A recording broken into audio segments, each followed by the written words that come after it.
Within 6 months, that group increased sales by $100 million.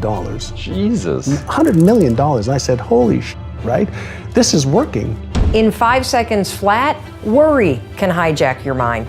Fear can take over, and the smallest moves that you really want to make can seem terrifying. The opposite is also true. Why don't they teach us how to work through wounds? You don't get invited to a birthday party in 5th grade.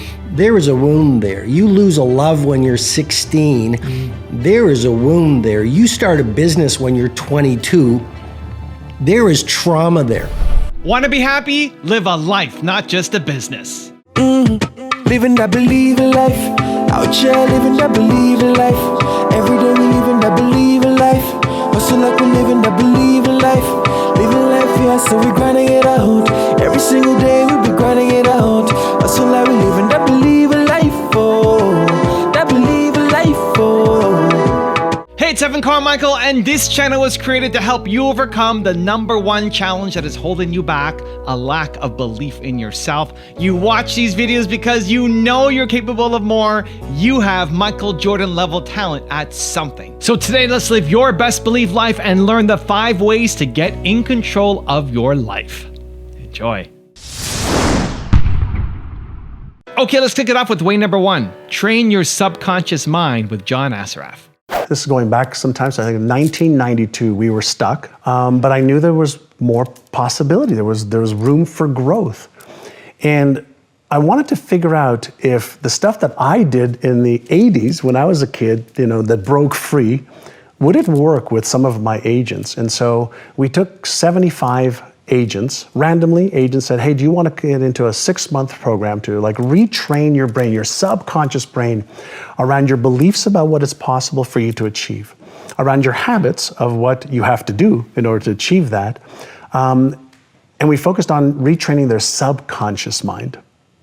And so for 6 months, they had to go through a process of listening to certain audio tapes, reading certain materials every day, and following the process of training their brain, specifically their subconscious brain, which controls 95 to 98% of all of our thoughts, emotions, and behaviors today.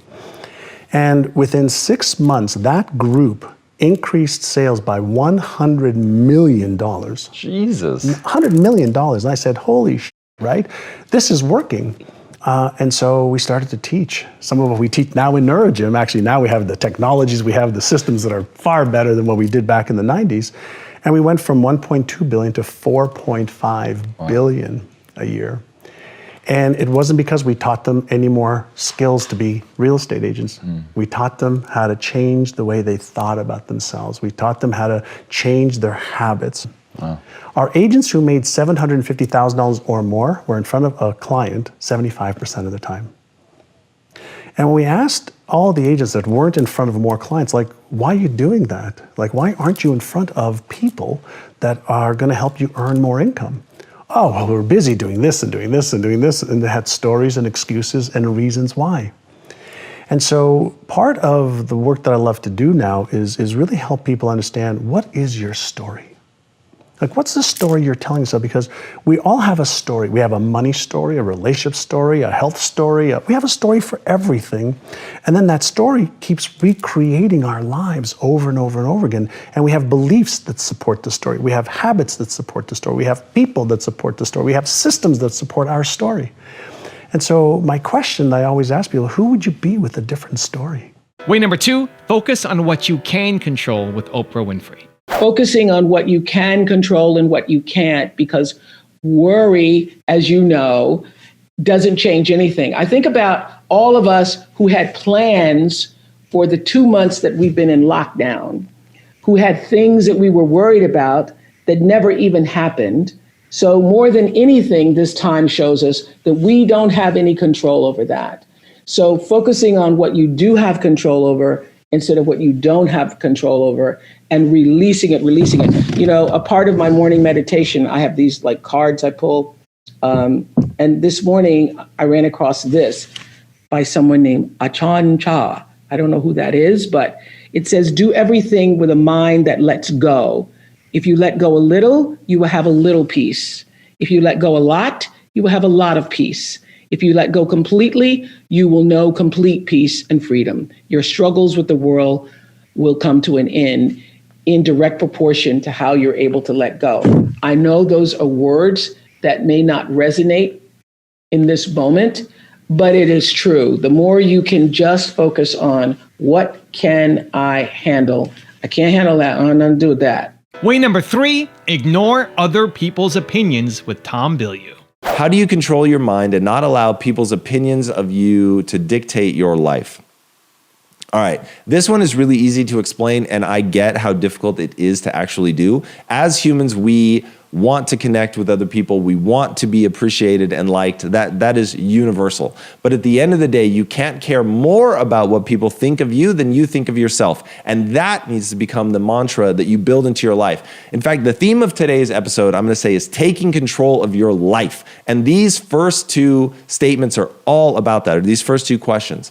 You can't control your own life. You can't control your own mind if you allow yourself to care more about what other people think of you than you think of yourself. So that needs to be the compass by which you steer. Now, that doesn't mean that it isn't going to suck when people disapprove of you. They say they don't like what you're doing. Man, that's hard. I'm telling you right now, that is still hard for me. And this is something that I put a lot of energy into. But at the end of the day, even when it stings, even when it hurts, I know I need to be true to myself. I need to be true to my vision. I need to be true to what gives me energy, what I'm trying to accomplish, my goals, the things that I've really thought about, that I'm sitting with. They're a part of me. They're a part of my identity. They are what I want to do and become.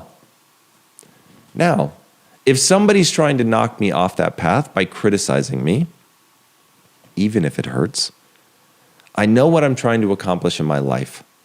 I know what I want to feel about myself in my life.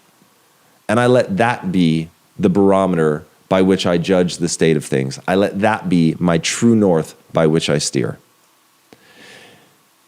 The more I think about it, the more I'm coming to the realization that what you think about yourself is the ultimate goal. It's the ultimate thing. It's the ultimate reward or punishment. But what you think about yourself is, at the end of the day, the single most important thing. And so beginning to have a relationship with yourself, of sitting quietly, and this may be one of the reasons that meditating is so important, that you can actually sit quietly, think about who you are now, what you think about yourself, who you want to become, what price you're willing to pay to get there, and then actually going down that path to become that person. That, at the end of the day, is the thing that is going to bring you happiness and fulfillment. But you really have to think about who you want to become and to not be trapped by your past. But do that. Put time and energy into thinking about, what do I want to think about myself? And quite honestly, what do I think about myself right now? If you steer by that, it becomes very easy to ignore other people. What's up, everybody? I want to talk about the amazing book by Evan Carmichael, Built to Serve. I want to read you guys a section. This is from a part under the heading of Your Pain is Your Strength. This is the fundamental mind shift that most people never make, but is required for success. The pain that you went through, that you're trying to forget, it's your strength. It's the way through. It's your answer. That pain is how you become the tree. You've experienced the pain, grow from it, and are stronger now and are able to help others who need the support. So there it is. Your pain is the very thing that's going to get you through. It's kind of like what Ryan Holiday says, the obstacle is the way. All right, guys, check it out. Built to Serve by Evan Carmichael, who could teach a masterclass on how to be a badass and be good to people. Dude is rad. Check out his book. A lot of amazing stuff in there. Way number 4, use the 5-second rule with Mel Robbins. Most of us don't even realize how often we hesitate, start doubting ourselves, and get stuck analyzing things to death. I keep talking about how you can change your life in 5 seconds, and that's because in 5 seconds flat, worry can hijack your mind. Fear can take over, and the smallest moves that you really want to make can seem terrifying. The opposite is also true. In 5 seconds flat, you can take control back. Do you know how often you hesitate and stop yourself? All day long. There's actually a neurological reason why change is so hard. Your brain is designed to stop you from changing. Let me explain. You see, change requires you to do things that are uncertain, scary, or new. Your brain is designed to protect you from doing things that are uncertain, scary, or new. What's your brain's favorite way to protect you? To trap you in your head by making you overthink. I've studied and interviewed the leading researchers in psychology and human behavior, and what they've taught me is that the moment you want to change, break a habit, or do something hard or scary and you hesitate, your brain goes to work to stop you. Now, there's all kinds of fancy names for this. Cognitive biases, the paradox of choice, the psychological immune system, the spotlight effect. I could name hundreds of them. You don't need to know the fancy names. You just need to know one simple fact. There is a system in your head that is stopping you every step of the way. And the 5-second rule is the only tool that you need to beat it. So how does the 5-second rule beat the system in your head? There are 2 explanations. First, I'm going to give you the simple one, then I'm going to explain the science. At its most basic level, the 5-second rule is a tool that helps you take action. It gets you out of your head, and that's the secret. You've got to stop thinking and start living before the system in your head has a chance to stop you. Now let's talk about the science.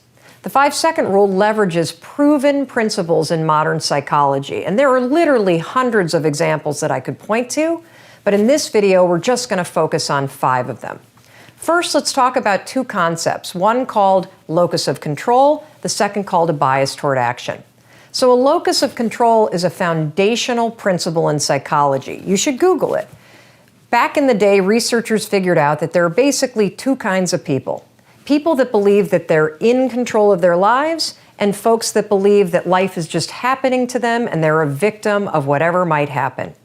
Now, when you look at these 2 types of people, people that have an internal locus of control, a belief that they're in control of their lives, they're happier, they're more successful, more productive.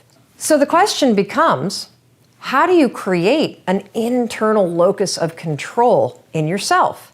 The answer is simple. It's called a bias toward action. So a bias toward action is a psychological principle that means you're the kind of person that has a bias toward taking action instead of a bias toward thinking. How do you create a bias toward action? You guessed it, the 5-second rule. The 5-second rule is a tool that will teach you how to take action. And over time, as you use it, you not only learn how to take action, you become the kind of person that operates with a bias toward taking action. And when you take action over and over and over on your instincts, on your desires, on your commitments, guess what you get? You build an internal locus of control. You become the kind of person that believes that you're in control of your life because you're proving it to yourself, one 5-second decision at a time. And way number 5, the last one before a very special bonus clip, is Release Your Toxic Beliefs with Robin Sharma. A lot of people listening may be thinking, Jay, I've been trying to work on my health for a while. I've been trying to work on my mindset. You know I've got emotional stuff to deal with, and yeah, I'm kind of getting to that soul set, right? Like you said, like I'm not even sure I'm there yet. Habit formation, you talk about the habit formation protocol, right? You talk about actually building habits. And I personally feel that building and breaking habits should have been the first thing we learned at school, because it feels like the thing that affects our whole lives. I look at any change and it's always about habits. Walk us through your approach to building and breaking habits. Absolutely, and I totally agree with you, Jay. They teach us history and they teach us arithmetic. They teach us geography and they teach us, whatever other languages in school. Why don't they teach us the 4 interior empires? Why don't they teach us, you said something very powerful. Why don't they teach us how to work through wounds? You don't get invited to a birthday party in 5th grade. There is a wound there. You lose a love when you're 16. There is a wound there. You start a business when you're 22. There is trauma there. And I think that is in many ways the missing link in leadership and personal mastery. And that's really, I'm passionate about the 5 a.m. Club because I get into that in the book. And I worked 4 years on the book, but it's really 22 years of my learnings and teaching in the book.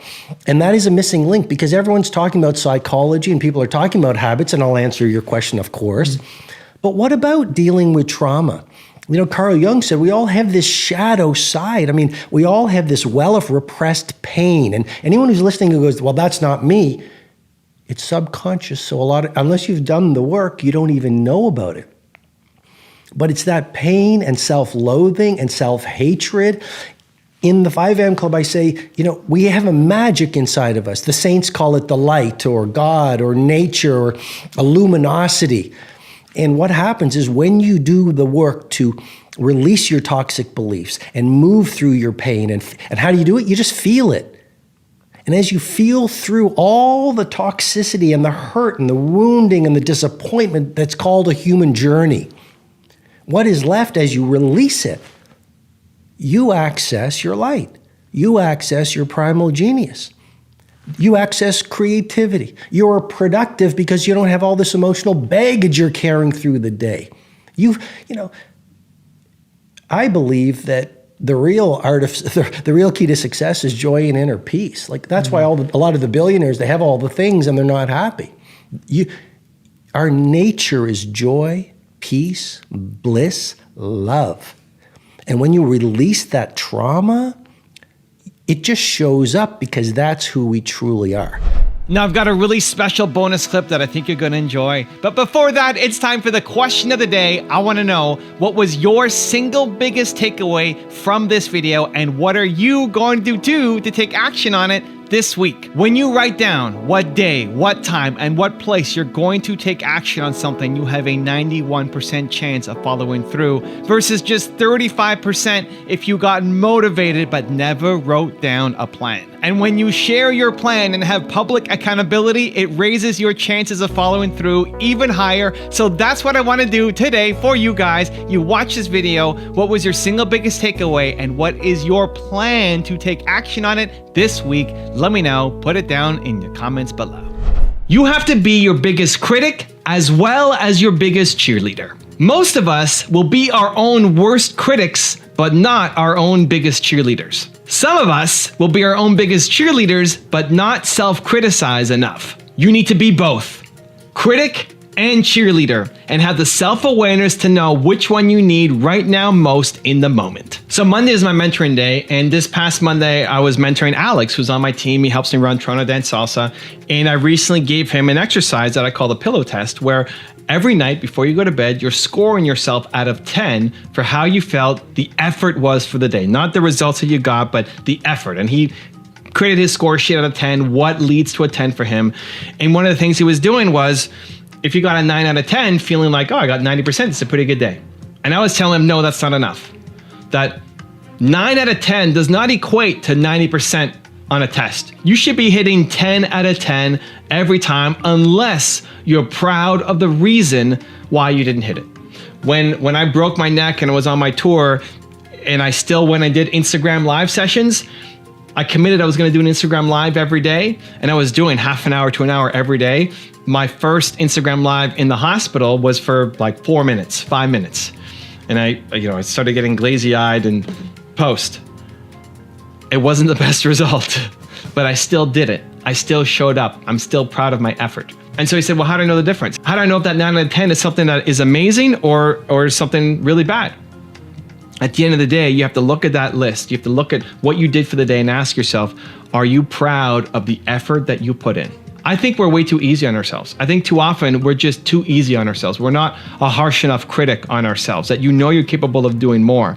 And so for me, I'll default to 95% of the time, I'm my critic. It's based off of a pillar of love, right? At the foundation is self-love. When you love yourself, you can be way harder on yourself than other people are. I think we should be hard on ourselves 95% of the time. And then 5% of the time, you have to be actually more gentle on yourself. 5% of the time, you got to figure out, you know what? I did a good job. I'm proud of what I did today.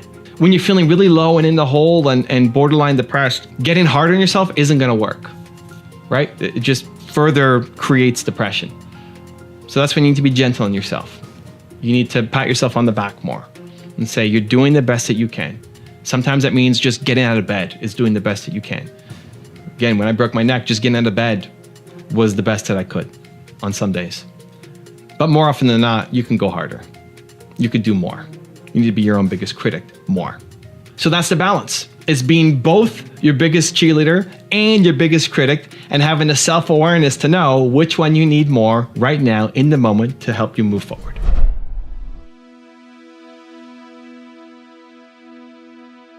If you want to change your life for free in the next 30 days, check the link right here below me. Or if you want to know how to hack your brain and condition your mind for success, check the video right there next to me. I think you'll enjoy it.